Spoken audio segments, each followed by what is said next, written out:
인사를 이렇게 해야 될 것 같습니다. 감사합니다. 아, 제가 다른 교회에 와 있는 느낌이네요. 성도님들 요즘 바쁘시죠, 한참? 11월, 12월이 되면 직장 분들은 각종 행사로 굉장히 바쁘실 겁니다. 저희 샵, 간담회, 위원회, 협의회 너무 많아가지고 지금 이제 좀 그 연말만 되면은 그런 행사에 아주 묻혀 있는 것 같습니다.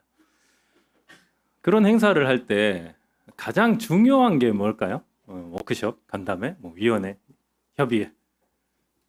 진짜 행사의 목적은 그 행사를 통해서 우리가 무엇인가를 앞으로 해나갈 때 있어서 어떻게 할 것이냐 이런 방향성도 찾고 를 통해서 그간 공유하지 못했던 정보들을 공유하는 게 그 행사의 목적일 겁니다. 그런데 보통은 그 행사에서 가장 중요하게 여기는 게 뭡니까 혹시? 뭘 것 같아요? 네? 음식? 네. 생각도 못 해봤습니다. 네, 음식 중요하죠. 네, 맞습니다. 먹는 게 최고죠. 네. 또, 네? 기도할 생각을 못했네요. 교회 행사는 아니고 직장 행사고 사진 촬영, 기념 촬영. 기념 촬영 너무 중요합니다. 행사가 딱 끝날 때 기념 촬영 안 하면 행사 준비하던 그 운영위원들은 난리가 납니다. 이거 꼭 찍어야 된다고. 뉴스에도 내보내야 되고 이 행사다라는 것을 보고도 해야 되고 기록을 남겨야 되고. 결혼식도 마찬가지죠. 결혼식에 가장 중요한 건 뭡니까? 신랑 신부가 이제 앞날을 위해서 그 행복한 출발을 시작하는 데서 모두가 축복해주고 그 힘을 받아서 이제 어려운 고비고비 고개도 넘어갈 수 있도록 그 힘을 받는 시간인데 가장 중요한 건 뭐죠? 네, 정답입니다. 기념 촬영.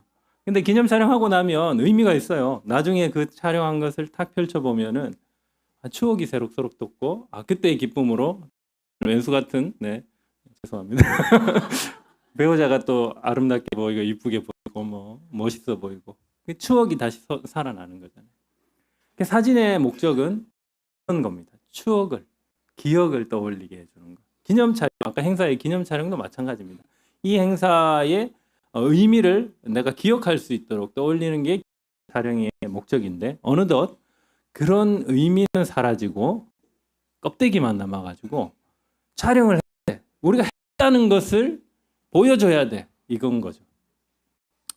우리말이 아니라 사자성어의 본말이 전도된다 이런 표현이 있잖아요.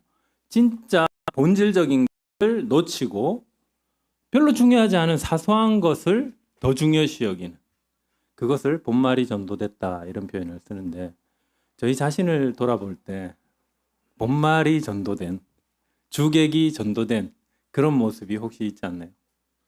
저도 보니까 결국 하나님 안에서 제가 신앙생활을 한다는 건 뭘 잘하는 게 아니고요.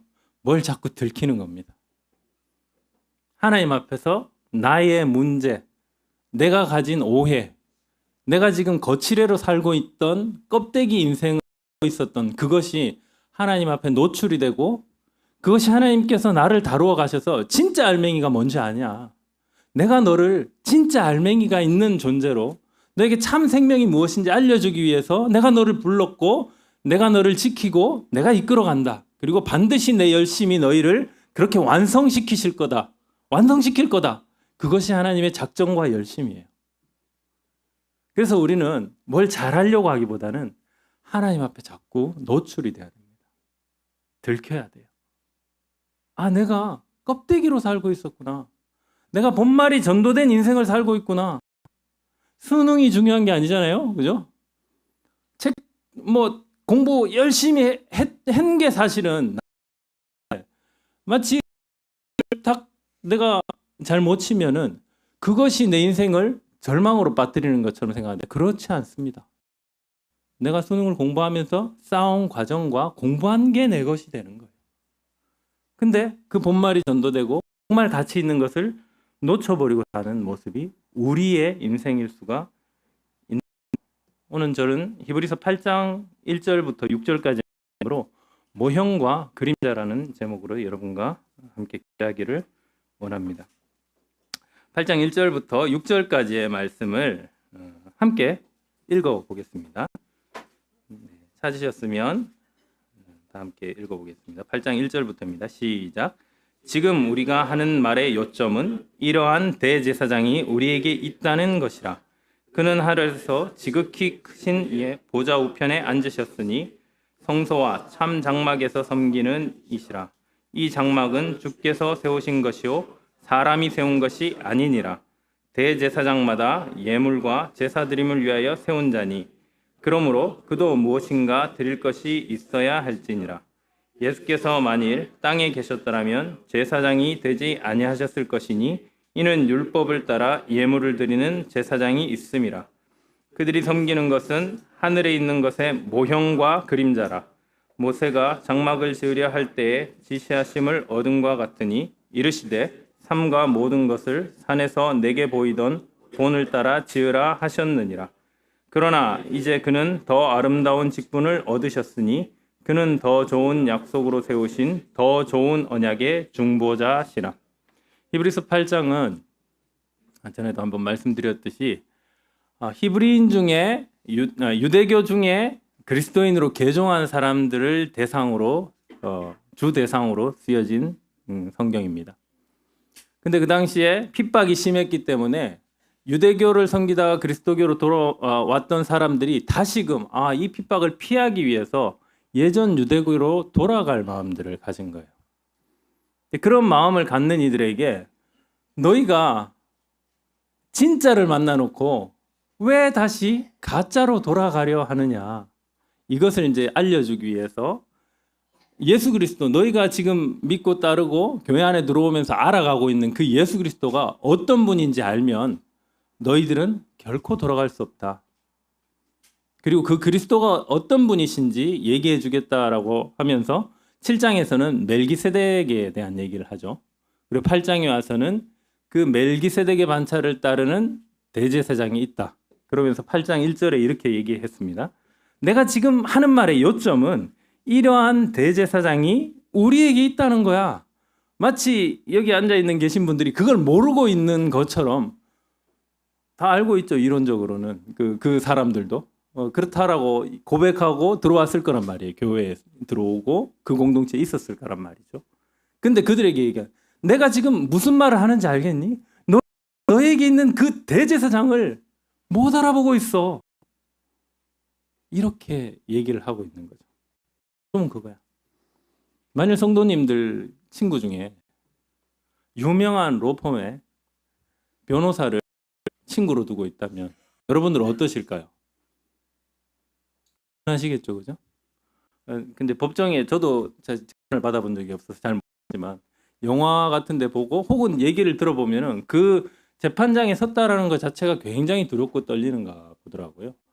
평생 한 번도 그런 자리에 서지 않았다가 그 자리에 서서 신문을 받고 치조를 당하고 그다음에 내가 한 부분에 대해서 여러 가지 증거들이 나오고 또 증인들이 나서 가지고 그거를 막 얘기를 하면은 가기 전까지는 가서 어떻게 되겠지 이런 마음이 품어지더라도 그 현장에 가서 낱낱이 자기가 노출된다고 생각하면 굉장히 두려울 것 같아요. 생각도 못했던 나의 이력들을 찾아내서 막 얘기를 하면 두려울 것 같아요. 그런데 만일 유명한 로펌의 그 변호사를 내가 알고 있다면 여러분들은 두려울까요? 든든할까요? 걱정이 없겠죠. 이 친구 한 명이면 끝나잖아요. 백전백승하는 친구, 실패가 없는 친구. 그 친구를 내가 아는데도 만약에 그 친구를 옆에 두고도 그 친구 옆에 놨던 거는 나 어떻게 하면 좋아? 나 이번에 소송에 휘말렸어. 나 이제 돈도 없고 국선 변호사 얻어야 될 것 같아. 막 이런 생각을 하고 있으면 옆에 있는 친구가 어떻게 했습니까? 평생 자기를 친구로 두고 친하다라고 생각해놓고 자신을 몰라봐 주는 거죠. 그건 굉장히 섭섭할 것 같아요. 야, 너 왜 걱정해? 나야 나. 나 누군지 몰라? 이럴 것 같아요. 여러분에게 그보다 더 뛰어난 대제사장이 계십니다. 왜 걱정하십니까? 왜 그분을 몰라보고 있습니까? 저보고 하는 소리입니다. 우리가 주님을 주님으로 알고 모든 권세를 가지신 분이고 모든 최고의 권위를 가지신 분을 곁에 두고 없는 것처럼 살아가는 자들이다 라는 생각이 들었어요. 그 시련이 닥쳐오자 유대교에서 개종했던 그 성도들이 흔들려서 다시 돌아가려고 했다는 것은 그 대제사장을 못 알아보고 있었다는 거예요. 몰랐다라는 얘기입니다. 우리는 그렇게 생각할 수 있겠죠. 오늘날 우리는 유대교도 아니고 우리는 이스라엘 민족도 아닌데 우리에게 제사가 필요한 것도 아니고 성전이 필요한 것도 아니고 그 대제사장이 우리에게 어떤 의미가 있어? 이런 생각을 할 수도 있겠죠. 그런데 이 히브리서는 이스라엘 백성들을 대상으로 그들의 문화와 그들의 또 제도나 이런 것들이 다 담겨져 있지만 그 모든 것들은 우리와 무관할까요? 아니요. 하나님께서는 이스라엘 백성이라는 그 민족을 대표해서 우리 온 인류에게 전달하고자 하는 메시지를 그들을 통해서 그들을 모형과 그림자로 나타내시면서 우리에게 알려주시기 위한 거예요. 우리에게 오늘날 대제사장은 필요할까요? 필요합니다. 매일 필요합니다. 하고 이 주일날 여러분들이 하나님 앞에 나와서 하나님을 아버지라 부르고 주님이라 부르고 기쁘게 찬양할 수 있는 이유가 뭔지 아십니까? 이러한 대제사장 때문입니다. 이 대제사장과 다릅니다. 유대인의 대제사장은 매일 그것을 유지하기 위해서는 1년에 한 번씩 사함을 받아야 되고요. 항상 정결함을 유지해야 되고요. 그리고 이 사람 죽고 나면 또 새 사람을 세워야 되고요. 근데 예수 그리스도, 그 실체이신 예수 그리스도, 이러한 대제사장이신 이분은 한 번에 영원한 효력을 가지고 자신의 정결하신 피를 가지고 그 지성소를 가르고 들어가십니다. 그 덕분에 우리는 하나님을 아버지라 대할 수 있습니다. 앞에서 기쁘게 찬양할 수가 있어요. 하나님 앞에서 희생 제사가 더 이상 필요 없이 됐어요. 왜? 그 영단번에 완전한 효력을 지니신 이 완벽한 제물 대신 예수 그리스도로 인하여 우리는 지성소 안까지 담대히 들어갈 수 있게 되었습니다. 이게 얼마나 큰 권한인지 몰라요, 우리는. 내가 하나님을 옆에 두고 살아갈 수 있는 거예요. 내가 어떤 순간도 하나님 앞에 서지 못할 순간이 없어요. 내 모습을 보면, 내 죄악된 모습, 내 오염된 모습을 보면 자신이 없죠. 그런데 내 옆에 계신 완전하신 대제사장 때문에 나는 하나님과 또 대화할 수가 있어요. 나는 하나님께 고백할 수가 있고, 하나님, 제가 이런 문제가 있었어요. 그래, 괜찮다. 이미 대제사장인 예수가 너희 그 얘기를 나한테 다 했다. 나는 예수를 통해 너를 만나. 이러한 대제사장이 우리에게 매일 영원한 효력을 가지고 함께 하신다는 거예요. 그래서 우리는 하나님을 기쁘게 찬양할 수가 있게 되었어요. 하나님과의 그 관계가 어떻게 유지될 수 있었냐? 관계의 장애물이 되는 그 죄의 문제를 예수 그리스도의 피로 완전히 해결해 주시고, 그리고 하나님과 영원한 기쁨을 누릴 수 있도록 우리 가운데 함께 하셔서 하나님과 화목을 이루게 해주신 그 대제사장이 바로 예수 그리스도죠. 9장 7절과 12절을 제가 한번 읽어봐 드리겠습니다. 그러나 둘째 칸 장막에는 대제사장만이 1년에 한 번만 들어가는데 그때는 반드시 자기 스스로를 위하여 또 백성이 모르고 지은 죄를 사하기 위하여 바칠 피를 가지고 들어갑니다. 이게 인간 대제사장의 한계예요. 그런데 예수 그리스도는 9장 12절에 염소와 송아지의 피로 하지 아니하고 오직 자기의 피로 영원한 속죄를 이루사 단번에 성소에 들어가셨느니라. 단번에 영원한 효력. 무슨 제약회사 광고 같죠. 한 번만 먹었는데 그 다음부터 할 필요가 없어. 하나님 앞에 우리가 그런 영원한 효력을 받은 자들이 되었다는 거예요. 누구 때문에? 이러한 대제사장 때문에. 그러면 우리는 이렇게 생각할 수 있죠. 그렇게 완전하신 분이 계신데, 그렇게 완벽한 실체가 계신데 굳이 모형과 그림자가 왜 필요해? 네, 천천히 끄셔도 됩니다. 대체 모형과 그림자가 왜 필요한 거야? 모형은 왜 두신 걸까? 저는 그걸 생각을 해봤어요. 여러분들 모의 재판 하는 거 혹시 보셨습니까? 요즘 또 TV에 보면 이혼 숙녀 캠프라는 프로그램이 나오는데 혹시 보셨어요? 보셨구나. 네, 저도 가끔 봅니다. 왜냐하면은 청년들이랑 지금 결혼을 말하다 공부를 하고 있기 때문에 그 부부간에 어떤 부분이 갈등이 되는지, 또 세상에서는 왜 저렇게 힘든 일들이 계속 일어나는지, 우리에겐 또 저런 문제가 없는지, 이런 것들을 제가 한 번씩 살펴보는데 거기에 모의 이혼 소송을 합니다. 근데 그 소송을 할 때 완전히 배우자의 민낯이 다 드러나요. 내가 얼마를 더 받을 수 있을까? 내가 얼마를 더 손해보지 않을까? 저 사람이 뭘 더 잘못했기 때문에 난 요까지밖에 못해줘. 막 이런 얘기들을 막 하고 있는 거예요. 근데 그 모의 재판을 통해 가지고 하려고 하는 거는 사실은 본 재판까지 가지 않도록 이들에게 미리 좀 서로를 좀 이해하고, 또 이렇게 했을 때 얼만큼 서로에게 힘든 일들이 주어질까를 생각할 수 있게, 돌이킬 수 있게. 진짜 법정에 가면은 진짜 절차를 밟아야 되니까 그 전에 좀 해결을 해주기 위한 목적입니다. 그런 모의 재판들을 통해서 진짜가 뭔지를 알려주는 거죠. 또 진짜 나한테 있는 문제, 내가 이대로는 안 되겠구나, 나를 발견하게 해주는 모의 재판인 거예요.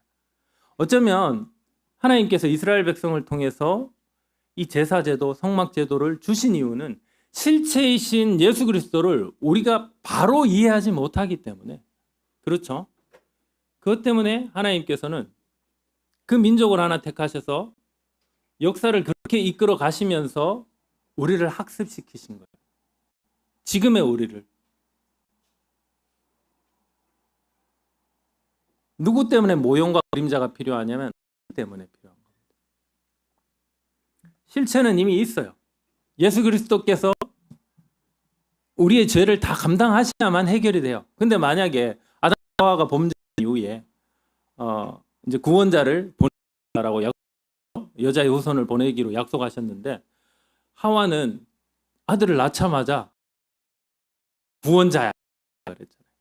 그때 만약에 예수 그리스도가 잉태되고 그리고 여자의 후손으로 해서 구원이 이루어졌다면 우리는 예수 그리스도의 그 풍성한 은혜를 제대로 알 수 있었을까요? 우리의 그 실체를 낱낱이 알 수 있었을까요? 몰랐을 겁니다.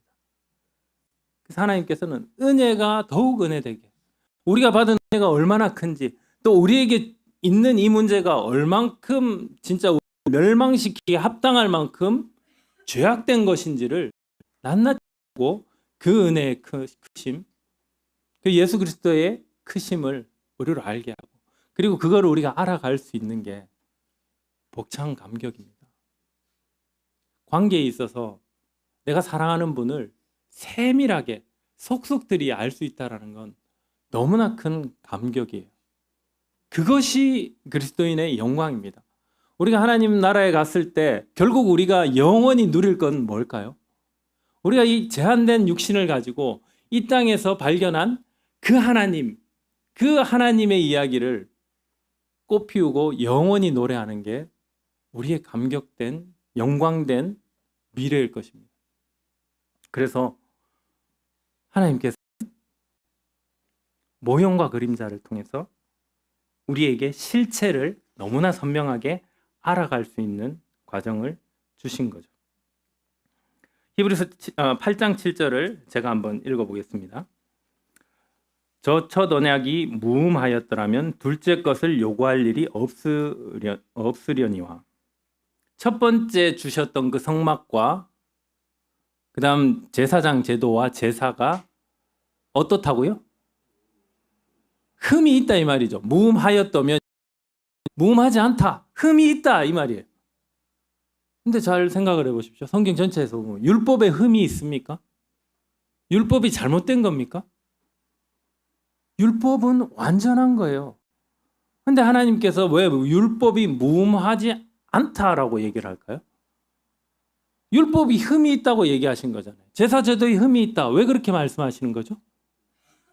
네? 네, 크게 한번 말씀. 네, 네, 네. 씩씩하게. 아, 제한제.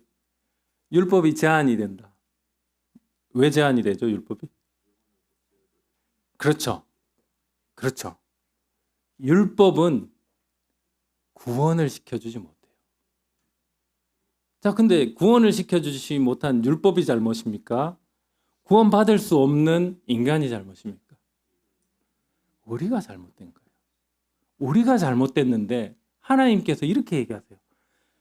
율법 네가 잘못했네.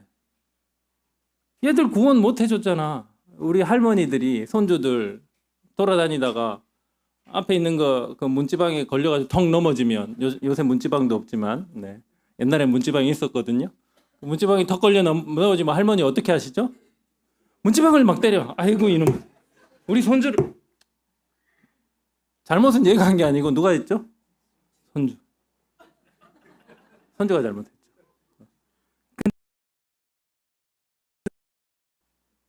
율법이 잘못한 건 아닙니다. 율법의 기능은 죄를 깨닫게 하는 거예요. 뼈저리게 우리가 심판받을 수밖에 없다는 것을 입증해내는 게 율법. 이 제사로는 너희 절대 영원히 구속할 수 없어. 이 영원한 효력을 너에게 유지시켜줄 수 없어. 이게 율법에 있는 기능이고 해야 될 목적인 거예요. 그럼 자기 목적대로 잘했잖아요. 근데 하나님께서 너 흠 있어. 너는 내가 원하지 못해.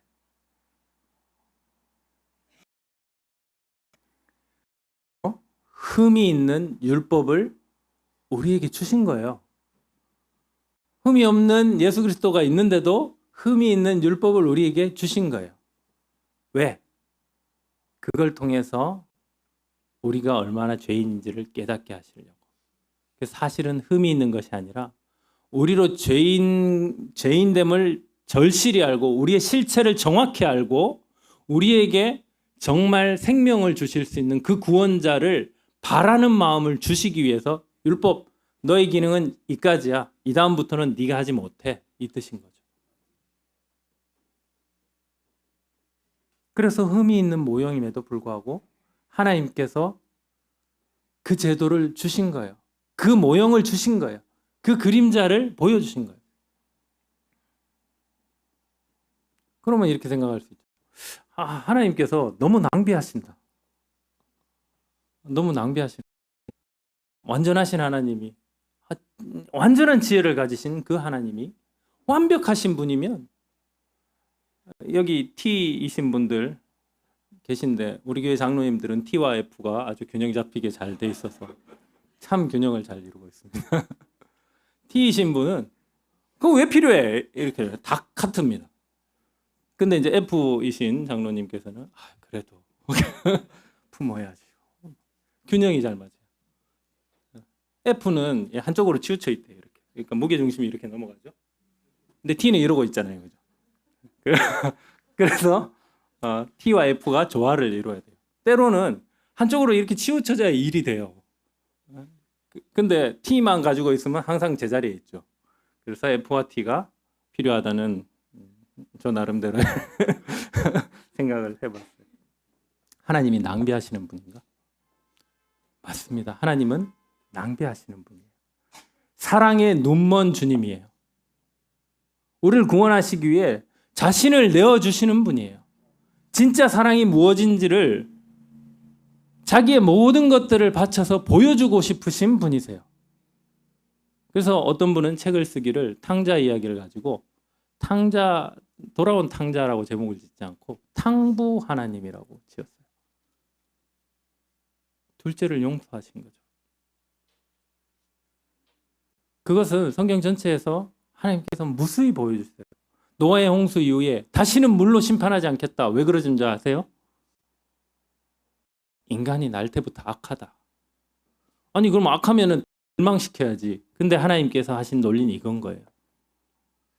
물로는 얘들을 구원할 수 없어. 물로 얘들을 아무리 심판해봤자 이들이 제정신 차리지 못해. 이제 다시 물로는 심판하지 않겠다라는 것은 내 방식으로 너희를 반드시 내가 건져낼 거야 라는 은혜의 메시지가 담겨져 있는 거죠. 야곱과 씨름하셔서 하나님이 이기셨어요. 환도표를 치셨잖아요. 누가 졌어요? 야곱이 졌는데 야곱의 이름을 뭐라고 지으신지 아세요? 네가 이겼다 이 말이에요. 하나님께서 저주로 작정하신 게임입니다. 살려고 예수 그리스도께 왜 대제사장이 되셨냐? 우리를 구원하시고 영원한 효력을 주시기 위해서 자신을 내어주고, 아니 내어주기 전에 자신을 비우고 이 땅에 오셔서 인간이고 우리가 살아야 될 그 삶을 하나님 앞에서 자신이 다 살아내시고 완전히 넘겨주셨어요.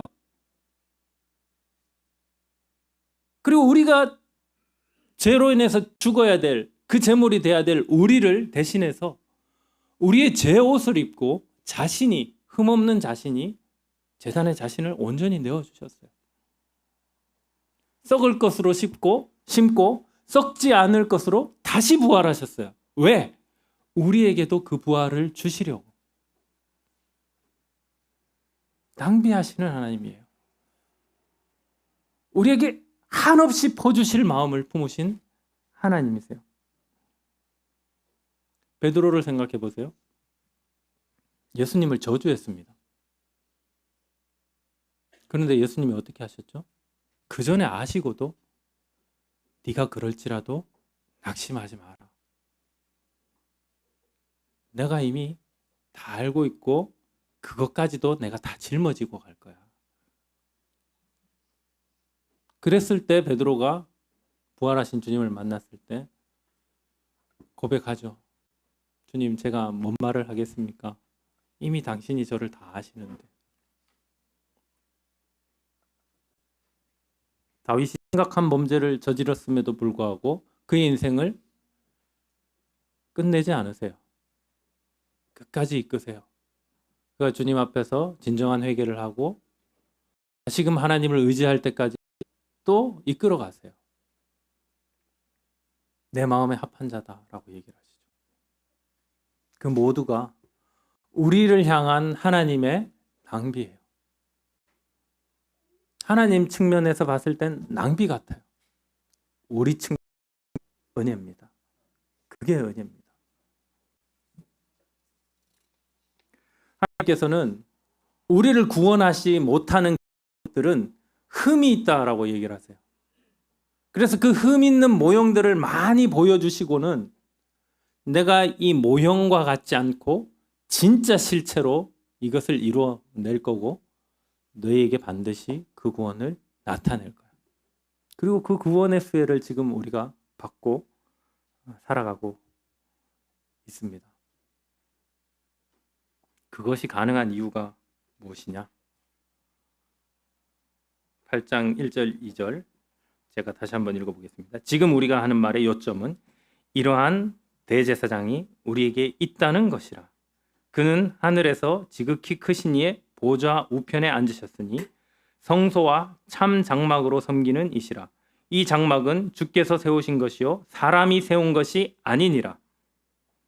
히브리서 7장 26절에서는 또 이렇게 말합니다. 이러한 대제사장은 우리에게 합당하니 거룩하고 악이 없고 더러움이 없고 죄인에게서 떠나 계시고 하늘보다 높이 되시니라. 여기 거룩하고 악이 없고 더러움이 없고 죄인에게서 떠나 계시고, 이거는 계속해서 너무 순도 100%라는 얘기를 다양한 단어로 지금 얘기하는 거예요. 아무 불순물도 없고 순도 100%의 그 분이 우리의 대제사장이라는 말이죠.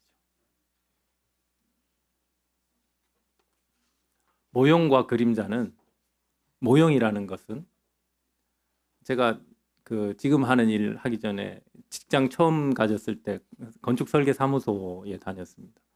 설계 사무소에서는 공모전 같은 거에 이제 또 같이 나가거든요. 나갈 때 그 우리가 설계해서 건축할 건물의 모형을 만들어요. 그 모형을 만들어서 실제 그 모형이 건축이 됐을 때 조명이 어떻게, 그러니까 빛이 들어왔을 때 이 그림자가 어떻게 형성되는지, 빛이 또 어떻게 들어오는지, 또 외부와 동선이 어떻게 연결되는지, 이런 것들을 모형으로 이제 미리 만들어 보는 거죠. 그 모형은 실물을 그대로 따라해서 만들어놔요. 근데 그 실물이, 그 모형이 실물과 같은 기능을 할 수 있을까요? 모형은 모형이 가진 의미가 있어요. 그것은 실체가 이러하다라는 그 모습을 구현해서 보여주는 거예요. 근데 실체가 가진 기능을 발휘할 수는 없습니다. 제한점이 있다는. 성도님들이 이렇게 교회 생활, 신앙 생활하고 또 우리가 지금 일상 생활을 살아가잖아요. 그거의 실체가 뭘까요? 우리가 이렇게 예배드리고 오늘 이제 주 동천로교회 얘기를 저는 들었을 때 순례라는 생각이 들었어요. 순례하는 교회. 그런 의미 맞죠?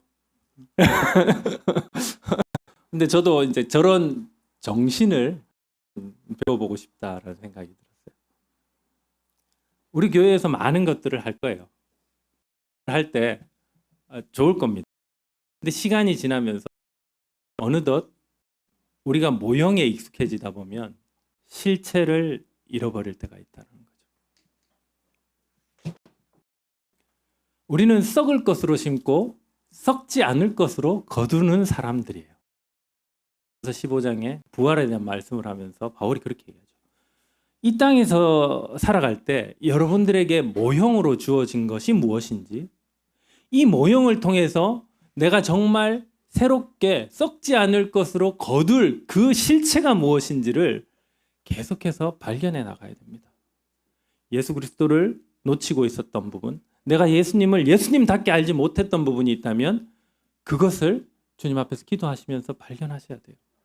그리고 교회에서 하는 모든 것들이 사실은 우리는 하나님을 경험하기 위해서 하는 거 아닙니까?